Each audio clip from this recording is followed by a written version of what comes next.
La Procura di Agrigento ha aperto un'inchiesta a carico di ignoti per inosservanza delle norme a tutela dei beni artistici, culturali ed ambientali sulla situazione nella Scala dei Turchi a Realmonte, dove anche negli scorsi giorni si sono registrati cedimenti del costone di Marna Bianca.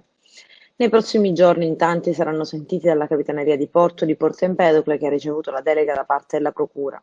La Scala dei Turchi è uno dei tratti di costa più suggestivi della Sicilia sul litorale agrigentino, candidato a diventare patrimonio dell'UNESCO, che si sta sbriciolando.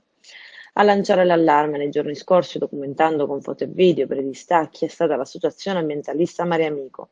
E dopo questa nuova denuncia, la Procura di Agrigento, coordinata dal procuratore Luigi Patronaggio, ha aperto un fascicolo d'inchiesta a carico di ignoti. L'eccessiva cementificazione tutto intorno ha modificato il normale del flusso delle acque meteoriche e poi l'esagerata frequentazione dei luoghi ha fatto il resto, ha spiegato Claudio Lombardo, responsabile di Mare Amico. Ormai sono anni che documentiamo l'abbandono di questo luogo.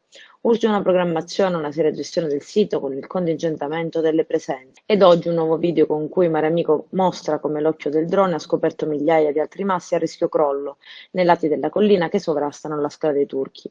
Le pietre che sono venute giù negli scorsi giorni, si legge in una nota dell'associazione ambientalista, non sono nulla rispetto a ciò che rischia ancora di cadere.